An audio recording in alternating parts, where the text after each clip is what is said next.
Hello दोस्तों, स्वागत है आपका अपने इस यूट्यूब चैनल गुरुजी 4.0 में।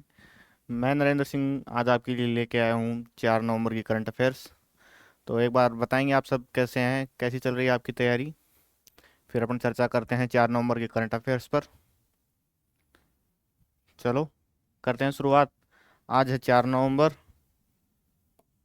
और हम डिस्कस करेंगे आज 4 नवंबर का करंट अफेयर्स। तो चलते हैं पहले क्वेश्चन पर अपने पे। पहला क्वेश्चन क्या है?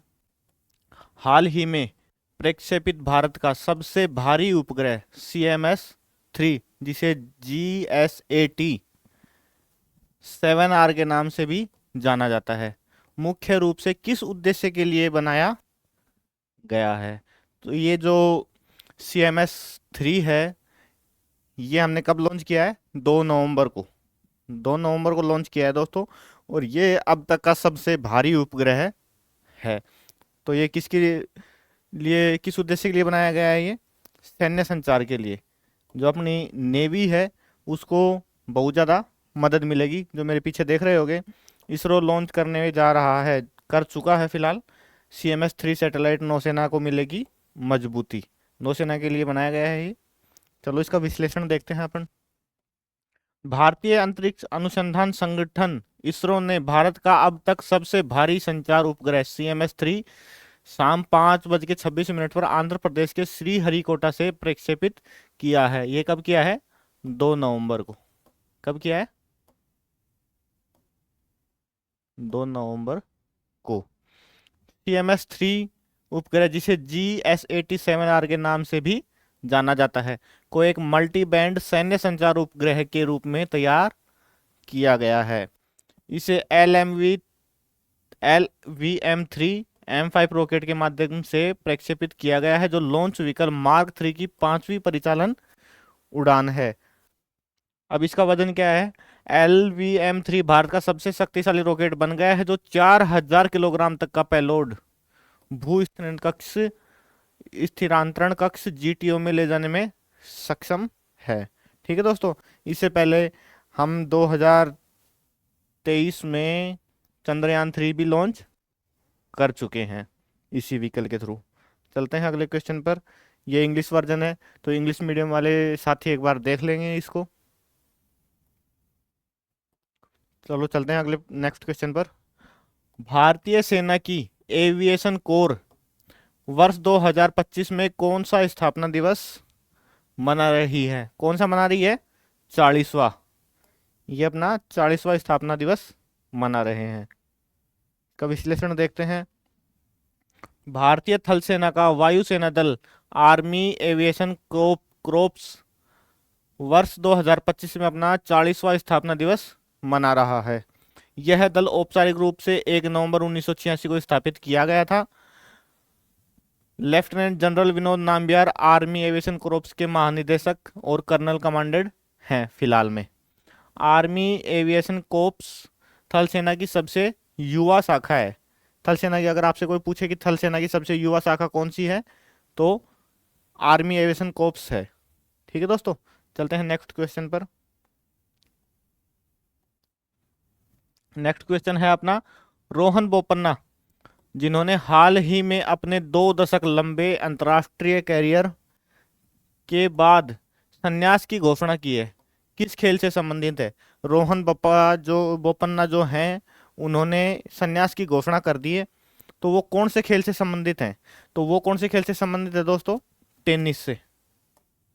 कौन से हैं? टेनिस से। जो मेरे पीछे आप फोटो देख पा रहे होगे, ये है रोहन बोपन्ना। और इन्होंने फिलहाल रिटायरमेंट की घोषणा कर दी है। 45 वर्ष के ये हो चुके हैं। कितने वर्ष के हो चुके हैं? 45 वर्ष के। चलो इसका विश्लेषण देखते हैं।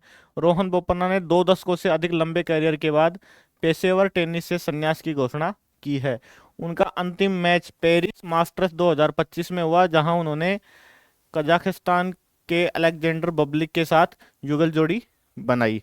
बोपन्ना 2 बार के ग्रैंड स्लैम में विजेता हैं, जिन्होंने युगल प्रतियोगिताओं में उल्लेखनीय सफलता प्राप्त की। उन्होंने 2017 फ्रेंच ओपन में मिक्स्ड डबल्स का खिताब ग्रेबिएला डाब्रोवस्की के साथ जीता। इसके अतिरिक्त उन्होंने 2024 में ऑस्ट्रेलियन ओपन में मेंस डबल्स का खिताब मैथ्यू एबडेन के साथ हासिल किया था। और रोहन बप्पा ने 2024 में 43 वर्ष की आयु में युगल वर्ग में विश्व क्रमांक 1 की रैंक प्राप्त की थी। वे युगल में विश्व रैंक नंबर 1 बनने वाले सबसे अधिक आयु वाले खिलाड़ी बने थे। ठीक है, चलो अगले क्वेश्चन पर चलते हैं। नेक्स्ट क्वेश्चन क्या है अपना, 2025 Clutch Chess Champions Showdown किसने जीता? तो किसने जीता वो? मैग्नस कार्लसन ने। किसने? मैग्नस कार्लसन ने। ये जो मेरे पीछे आप फोटो देख रहे हो, ये है उनकी फोटो। चलो इसका विश्लेषण देखते हैं। जीएम मैग्नस कार्लसन ने 2025 क्लच चेस चैंपियनशिप शोडाउन जीत लिया। यह tournament Saint Louis Chess Club Missouri America में आयोजित हुआ। कहाँ आयोजित हुआ? अमेरिका में। यह आयोजन 27 से 29 अक्टूबर तक संपन्न हुआ। कार्लसन ने 2 खेल शेष रहते हुए विजयी बढ़त हासिल की। मतलब कि 2 खेल बचे हुए थे, उसके बावजूद उससे पहले ही ये इन्होंने जीत हासिल कर ली। उन्होंने विश्व चैंपियन गुकास डोमाराजू को 2 बार पराजित किया। और कार्लसन को 1,20,000 अमेरिकन डॉलर प्रथम पुरस्कार की राशि मिली है। ठीक है, और 50,000 अमेरिकी डॉलर का अतिरिक्त बोनस भी इनको दिया गया है। तो टोटल इनको कितनी पुरस्कार राशि मिली है? 1,70,000 अमेरिकी डॉलर। चलो चलते हैं नेक्स्ट क्वेश्चन पे। अगला क्वेश्चन क्या है अपना, भारतीय नौसेना के 40वें मुख्य सामग्री अधिकारी के रूप में हाल ही में किसने कार्यभार संभाला है? तो किसने संभाला है? Vice admiral B Shiv Kumar ने। किसने? Vice admiral B Shiv Kumar ने। उप एडमिरल बी शिव कुमार ने भारतीय नौसेना के 40वें सामग्री चीफ ऑफ मटेरियल का कार्यभार ग्रहण किया है। और ये कब किया है? 1 नवंबर को। कब किया दोस्तों? 1 नवंबर को। उन्होंने उप एडमिरल किरण देशमुख का स्थान लिया है, जिन्होंने उन्हें दंड सौंपा। ठीक है, सामग्री प्रमुख भारतीय नौसेना में उप एडमिरल के पद के समकक्ष एक वरिष्ठ पद है। और यह पद नौसेना मुख्यालय नेवी हेडक्वार्टर में प्रधान स्टाफ अधिकारी प्रिंसिपल स्टाफ ऑफिसर पीएसओ के रूप में कार्य करता है। ठीक है, चलो अगले क्वेश्चन पर चलते हैं। यह है इंग्लिश वर्जन। तो इंग्लिश मीडियम वाले साथी एक बार देख लेंगे इस इंग्लिश मीडियम के पोर्शन को। और उससे पहले मैं आपको बता दूं, जो हमारी ये जो क्लास है, इसकी आपको फ्री पीडीएफ हमारे टेलीग्राम चैनल पर डेली प्रोवाइड कराई जाती है, फ्री। तो उसके लिए हमारा जो टेलीग्राम चैनल है, Guruji for exam, Guruji for exam, इसको आप ज्वाइन कर लीजिए। तो आपको फ्री इसकी जो पीडीएफ करंट अफेयर्स की, साथ में जनरल अवेयरनेस की, और भी काफ़ी सारी स्टडी मटेरियल जो आपको हर तरह की एग्ज़ाम, चाहे वनडे एग्ज़ाम हो, चाहे यूपीएससी हो, चाहे स्टेट पीसीएस हो, कोई भी हो, तो उसमें आपको मददगार साबित होगी। और उन पीडीएफ को अगर आप फ्री प्राप्त करना चाहते हैं तो हमारे टेलीग्राम चैनल को ज़रूर ज्वाइन करें। और साथ में आप ये भी बताएं कि आपको ये वीडियो कैसी लग रही है, जो आप रेगुलर हमारी डेली करंट अफेयर्स की क्लास जो ले रहे हो, ये कैसी लग रही है। अगर कोई कमी हो तो कमेंट बॉक्स में आके उस कमी को ज़रूर बताएं, ताकि हम उसमें सुधार कर सकें। और हमारे चैनल गुरुजी 4.0 यूट्यूब चैनल है हमारा, गुरुजी 4.0, जिस पे आप ये फिलहाल क्लास देख रहे हो, इसको ज़रूर सब्सक्राइब करें। ठीक है दोस्तों, चलो चलते हैं अगले क्वेश्चन पर। अगला क्वेश्चन क्या है अपना, लखनऊ को यूनेस्को की क्रिएटिव सिटीज नेटवर्क यूसीसीएन में किस श्रेणी के तहत आधिकारिक रूप से मान्यता दी गई है? तो किस श्रेणी के तहत? जो पकवान बनते हैं पाक कला, उस श्रेणी के तहत दी गई है। इसका विश्लेषण देखते हैं। यूनेस्को ने आधिकारिक रूप से लखनऊ को अपनी क्रिएटिव सिटीज नेटवर्क के अंतर्गत सिटी ऑफ गैस्ट्रोनॉमी के रूप में मान्यता प्राप्त प्रदान की है। यह सम्मान लखनऊ की शताब्दियों पुरानी अवधि, पाक परंपरा और गंगा जमुनी तहजीब को सम्मानित करता है। इसकी घोषणा यूनेस्को के 43वें महासम्मेलन के दौरान समरकंद उज्बेकिस्तान में की गई। कहाँ की गई? 43वां सम्मेलन था यूनेस्को का, उसके तहत समरकंद उज्बेकिस्तान में यह आयोजित हो रहा था, तब ये घोषणा की गई। लखनऊ का यह चयन भारत की वैश्विक सांस्कृतिक कूटनीति में बढ़ती प्रतिष्ठा को दर्शाता है। और यह प्रस्ताव 31 जनवरी 2025 को संस्कृति मंत्रालय को प्रस्तुत किया गया था। ठीक है दोस्तों, चलते हैं अगले क्वेश्चन पर। अगला क्वेश्चन क्या है अपना? नया छत्तीसगढ़ विधानसभा भवन नवा रायपुर का उद्घाटन राज्य के गठन के किस वर्षगांठ के साथ संपन्न हुआ? तो कौन सी वर्षगांठ थी वो? 25वीं। देखिए दोस्तों, 1 नवंबर 2000 को 1 नवंबर 2000 को छत्तीसगढ़ नया स्टेट बनाया था और उसके 25 वर्ष पूरे हो चुके हैं। उसी के साथ ही छत्तीसगढ़ का जो नया विधानसभा भवन था नवा रायपुर में, उसका उद्घाटन किया गया।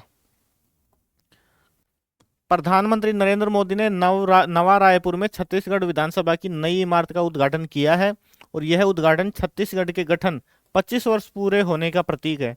राज्य की स्थापना 2000 में हुई थी, ये मैं आपको पिछली स्लाइड में बता चुका। नई इमारत हरित भवन ग्रीन बिल्डिंग की अवधारणा पर आधारित है, जो पूर्ण सौर ऊर्जा से संचालित है और वर्षा जल संचयन प्रणाली से सुसज्जित है। ठीक है, इसमें जो बिल्डिंग है ये पूरी सौर ऊर्जा से ही चलेगी और साथ में वर्षा का जो जल है उसका संग्रहण भी करेगी। ठीक है, प्रधानमंत्री ने इस अवसर को छत्तीसगढ़ के विकास यात्रा की स्वर्णिम शुरुआत बताया। चलते हैं अगले क्वेश्चन पर। अगला क्वेश्चन है अपना, हैदराबाद में defence research and development laboratory DRDL के नए डायरेक्टर के तौर पर किसे नियुक्त किया गया है? तो किसे नियुक्त किया गया है? वो अंकथी राजू को। किसको? अंकथी राजू को। जो मेरे सामने आप मेरे पीछे जो फोटो देख रहे हो ये है उनकी फोटो। इसका विश्लेषण देखते हैं। प्रख्यात वैज्ञानिक अंकथी राजू को रक्षा अनुसंधान एवं विकास प्रयोगशाला हैदराबाद का नया निदेशक नियुक्त किया गया है। DRDL और DRDO के अधीन भारत की मिसाइल विकास प्रयोगशाला के रूप में कार्य करती है। मतलब DRDL है और DRDO दोनों भारत की मिसाइल विकास प्रयोगशाला के रूप में कार्य करती हैं। राजू ने इससे पहले armament research and development establishment Pune के निदेशक के रूप में कार्यभार संभाला था। ठीक है दोस्तों, उन्होंने पृथ्वी, अग्नि, PAD, PDV और मिशन शक्ति जैसी मिसाइलों के लिए तरल प्रणोदन प्रणाली के विकास में महत्वपूर्ण भूमिका निभाई थी। मतलब इनका अच्छा खासा अनुभव है इस क्षेत्र में। ठीक है दोस्तों, चलते हैं अगले क्वेश्चन पर। अगला क्वेश्चन क्या है? इलमपर्थी AR जो हाल ही में भारत के 90वें ग्रैंड मास्टर बने हैं, किस भारतीय राज्य से संबंधित हैं? एक तरीके से नाम दे के अपने को समझ में आ रहा है कि ये साउथ टाइप का ही नाम है, लेकिन एग्जामिनर भी बड़ा चालाक है, बड़े दिमाग से काम करता है, सारे के सारे ऑप्शन साउथ के ही दे देता है जो अपन को सेलेक्ट करने होते हैं। तो इसमें हमें बताना है कि हमारा आंसर कौन सा आएगा। तो हमारा आंसर आएगा तमिलनाडु।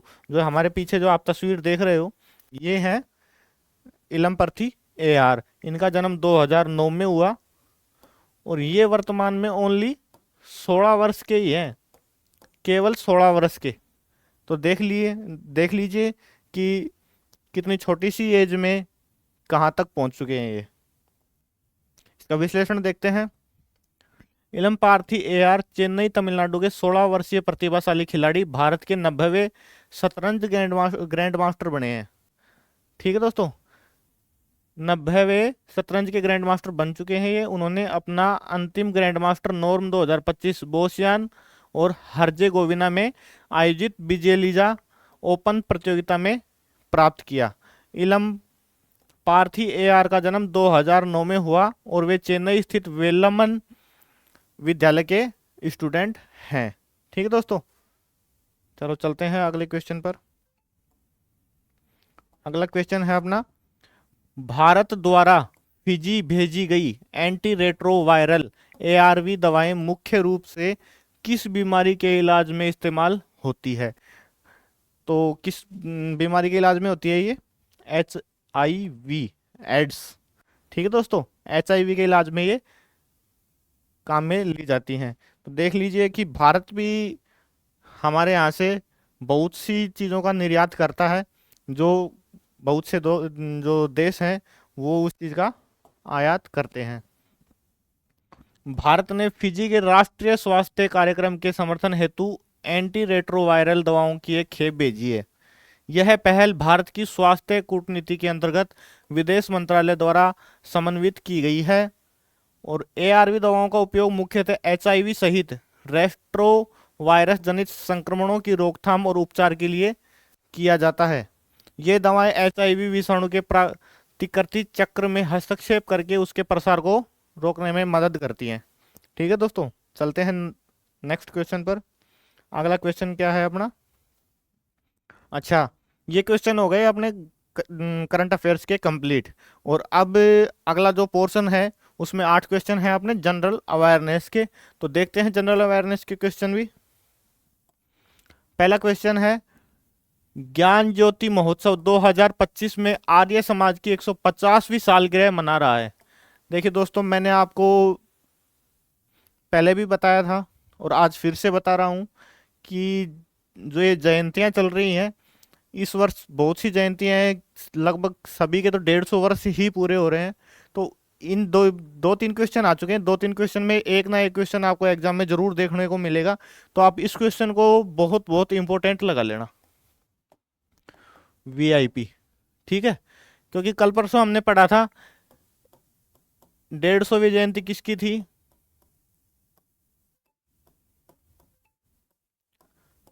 सरदार पटेल जी की।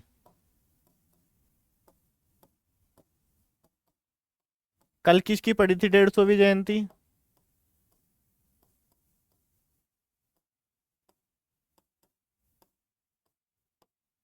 बिरसा मुंडा जी की।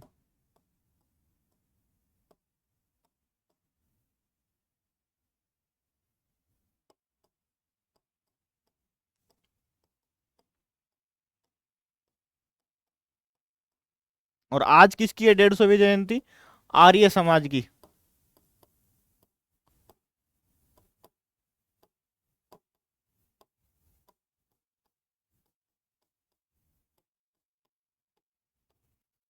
तो इन तीनों में से एक ना एक क्वेश्चन है, और हो सकता है कि तीनों ही क्वेश्चन आपको किसी ना किसी एग्जाम में देखने को मिल जाए। तो चलो देखते हैं क्या पूछ रहा है इसमें। इसी संदर्भ में हमें बताएं, आर्य समाज ने एक आंदोलन शुरू किया जिसे इस नाम से जाना जाता है। तो कौन सा आंदोलन था वो? शुद्धि आंदोलन। तो चलो शुद्धि आंदोलन के बारे में जानते हैं थोड़ा बहुत। शुद्धि आंदोलन एक सामाजिक, राजनीतिक और धार्मिक आंदोलन था जो 20वीं सदी के आरंभ में आर्य समाज द्वारा उन लोगों को पुनः धर्मांतरित करने के लिए शुरू किया गया था जो हिंदू धर्म से इस्लाम या ईसाई धर्म में परिवर्तित हो गए।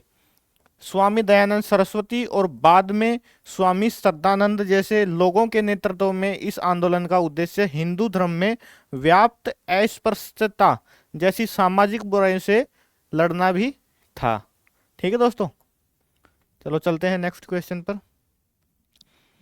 MOFPI ने बताया कि इंटीग्रेटेड कोल्ड चेन स्कीम की बड़ी सफलता से खराब होने वाली चीजों के कटाई के बाद होने वाले नुकसान को कम किया जा सकता है। इसी संदर्भ में हमें बताएं कि मॉडर्न कोल्ड स्टोरेज सिस्टम में रेफ्रिजरेटर के तौर पर आमतौर पर कौन सी गैस का इस्तेमाल किया जाता है। इसका मतलब सीधा सीधा ये पूछना चाह रहा है कि जो आधुनिक रेफ्रिजरेटर हैं उसमें ठंडा करने के लिए कौन सी गैस का उपयोग किया जाता है। तो कौन सी गैस है दोस्तों? वो अमोनिया। ये जो आप मेरे पीछे देख रहे होगे, ये अमोनिया गैस है।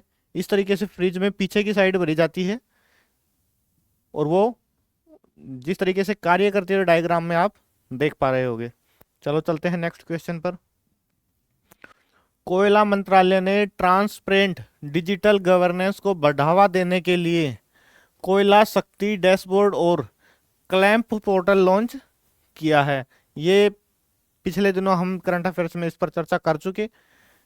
अब क्वेश्चन क्या पूछ रहा है, भारत में कोयले के संदर्भ में हमें बताएं भारत के ज्यादातर कोयला भंडार किस तरह के हैं। तो किस तरह के हैं सबसे ज्यादा कोयला भंडार? सबसे ज्यादा है बिट्टू मिस। बिट्टू मिस कोयला सबसे ज्यादा है। तो मैं आपको ये पूछना चाहूंगा, जो आप मेरे सामने पीछे जो तस्वीर देख रहे होगे, ये सारे कोयले के प्रकार हैं, तो सबसे बढ़िया कोयला कौन सा है इसमें? सबसे बढ़िया कोयला कौन सा है? एंथ्रेसाइट।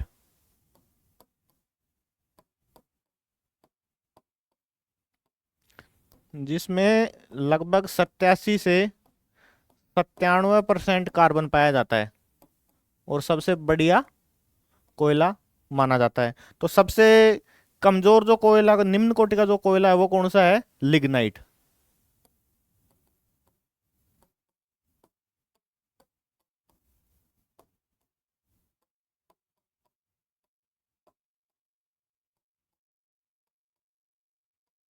सबसे निम्न। और जो ये एंथ्रेसाइट कोयला, इसको भूरा कोयला भी कहा जाता है। चलो चलते हैं नेक्स्ट क्वेश्चन पर। भारत और नेपाल ने नई high capacity cross border power transmission corridor बनाने के लिए दो बड़े एग्रीमेंट साइन किए। ये बात हम पहले भी पढ़ चुके। इसी के बारे में हमें बताएं, ट्रांसमिशन लाइन कंडक्टर में सबसे ज्यादा इस्तेमाल होने वाला मटेरियल कौन सा है? तो आप अमूमन देखते होंगे, ज्यादा से ज्यादा जो ट्रांसमिशन लाइनों में उपयोग होता है वो एल्यूमिनियम उपयोग होता है। हालांकि उपयोग होने को कॉपर भी होता है, सिल्वर भी होता है। एक मिनट।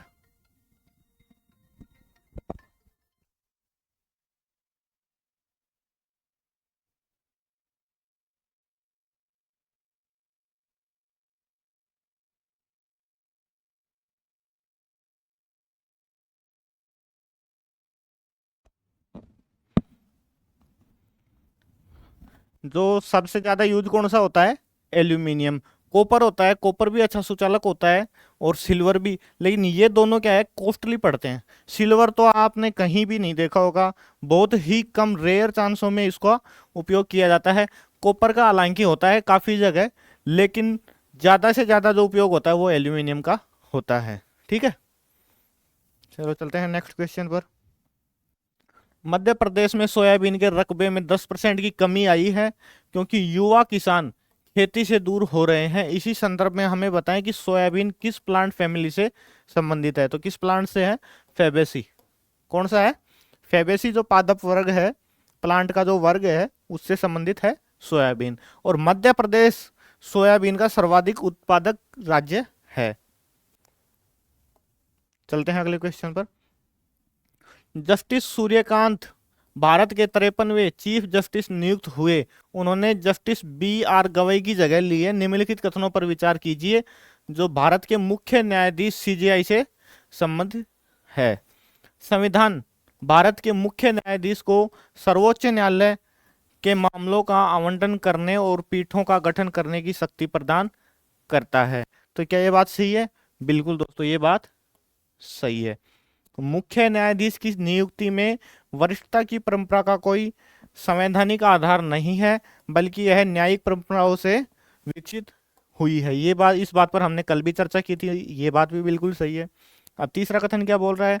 मुख्य न्यायाधीश को पद से हटाने के लिए संसद के दोनों सदनों में विशेष बहुमत की आवश्यकता होती है, जो अनुच्छेद 217(1)(b) के तहत की जाती है। नहीं दोस्तों, ये बात यहाँ गलत हो जाएगी।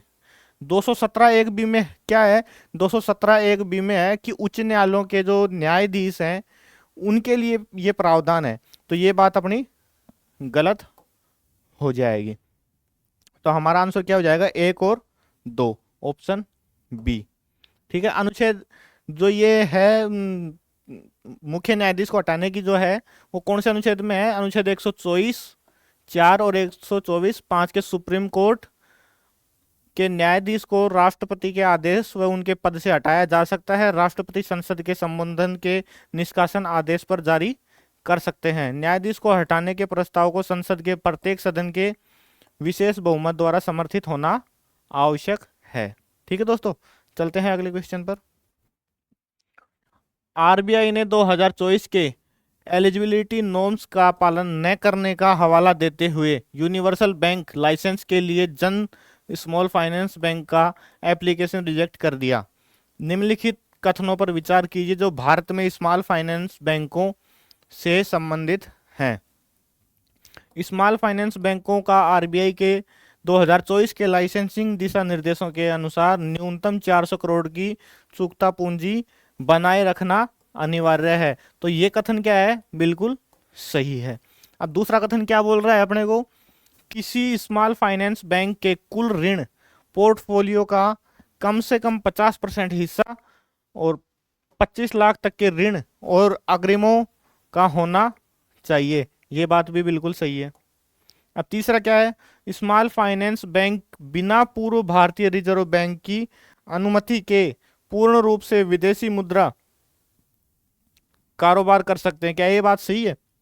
नहीं दोस्तों, ये विदेशी मुद्रा का कारोबार आरबीआई की अनुमति के बिना कर ही नहीं सकते।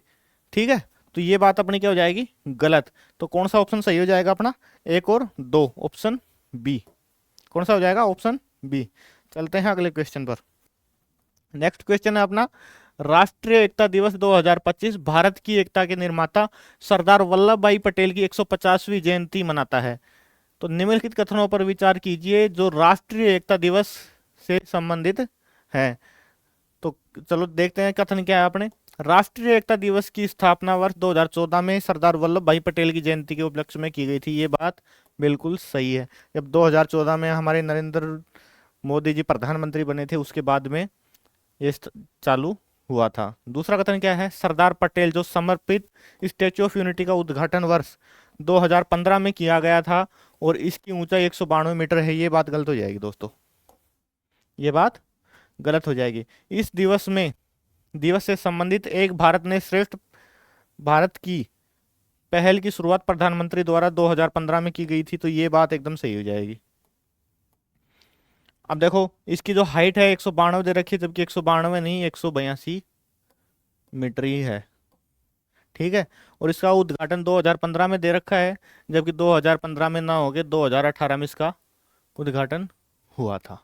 ठीक है, तो ये बात गलत हो जाएगी। तो अपना ऑप्शन एक और तीन सही है। तो एक और तीन किसमें, ऑप्शन ए में। तो ये हो जाएगा अपना आंसर। तो ये है अपना आज का करंट अफेयर्स और जनरल अवेयरनेस। तो एक बार आप बताएंगे कमेंट करके कि आपको क्लास कैसी लगी। साथ में चैनल को सब्सक्राइब करें, वीडियो को लाइक करें। अगर कोई कमी रहती है वीडियो में तो इसमें कमेंट करना ना भूलें। कमेंट करके हमें ज़रूर बताएं कि इसमें ये जो कमी है ये कमी है, तो हम उसको दूर करने की पूरी कोशिश करेंगे। और साथ में हमारा जो टेलीग्राम चैनल है गुरुजी फॉर एग्जाम के नाम से, ये जो हमारा टेलीग्राम चैनल है गुरुजी फॉर एग्जाम के नाम से, इसको भी ज्वाइन कर लें ताकि आपको जो ये करंट अफेयर्स की जो पीडीएफ है, जनरल अवेयरनेस की जो पीडीएफ है, बाकी और भी बहुत सारा स्टडी मटेरियल है, वो आपको टाइम टू टाइम मिल सके और आप अपनी सफलता को प्राप्त कर सकें। ठीक है दोस्तों, मिलते हैं अब कल नेक्स्ट क्लास में। जय हिंद, जय भारत।